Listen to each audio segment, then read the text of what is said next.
And we're live. We are live. Okay, people.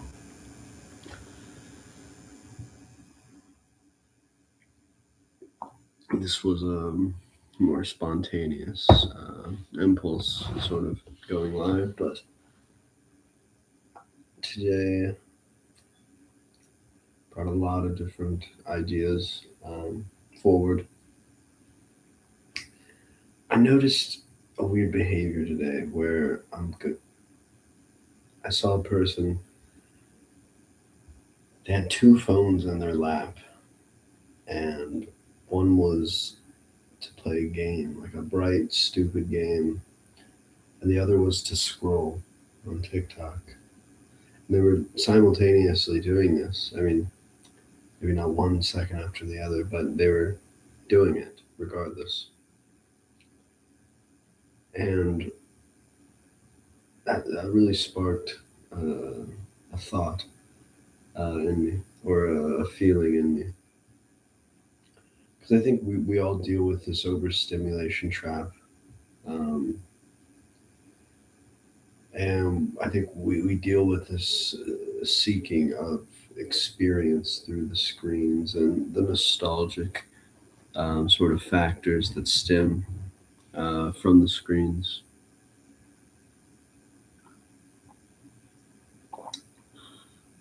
And I think what really bothered me about that, seeing that was the age of the person, first of all. And it also started to kind of weird me out, make me very uncomfortable in my own life. Not in my own life, but like observing the outside world.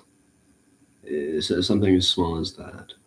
And it's not even that it's small, like, it's a small act on an individual scale, but when everyone is fucking doing it outside and they can't look up, um, it makes me want to talk and read a book. And I'm in a weird phase of not wanting to read or write. I'm listening to more abstract music and just kind of sitting there with it, or I'm literally trying to just not do a thing for that portion of time. And it's a gradual process. It's a work in progress to kind of get out of those stimulation traps. But that really just struck a chord in me. When you have two phones to scroll and consume. If you remember the book Fahrenheit 451, where like every wall in the living room was a screen, and it the screen sort of like had these reoccurring characters that you would sort of visit, if you will. I think I think the predictions of the telescreen or the screen or the TV uh, in that book is really fascinating,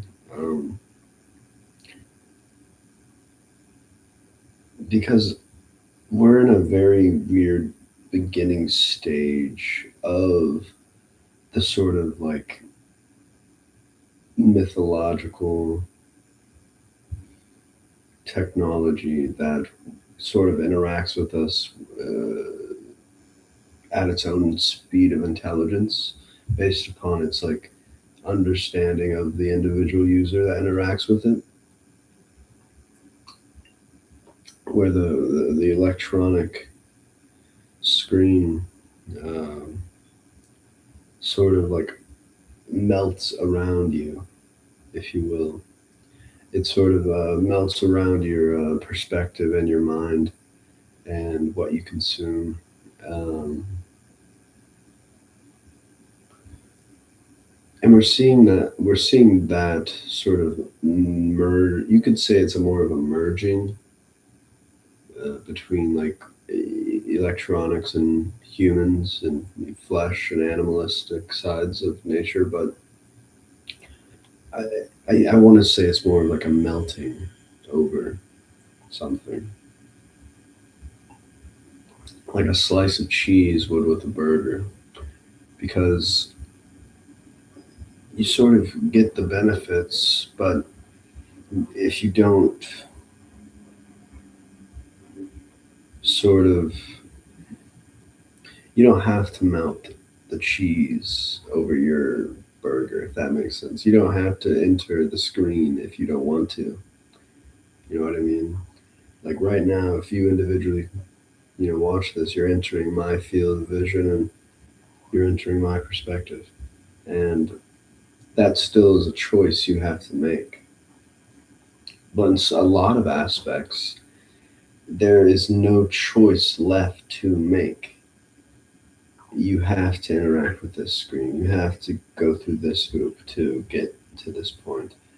And it's kind of, it has a, we're at the melting point where everything's kind of merging or melting together.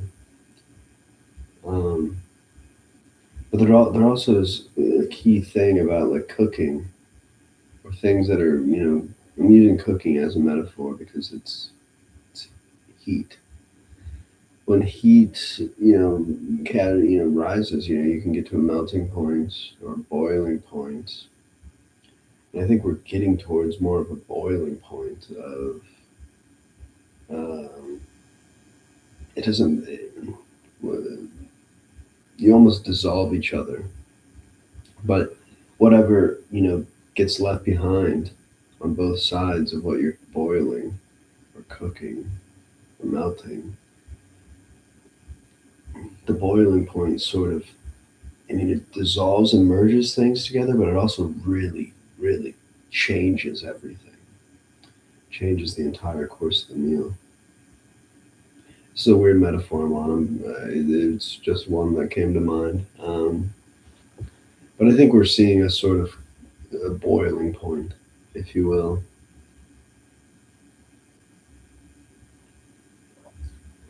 And I think these first stages of um, the screens are very, it's hard to even go and operate and form a conversation around it because it involves so many things and it has kind of taken over so many different uh, aspects of life that's just normal, and people don't necessarily want to talk about a normality because I think in this sort of world with information as it is, a normality in day-to-day living becomes something that is just normal. You don't have to talk about it. It just is. And these things that just are not always justified.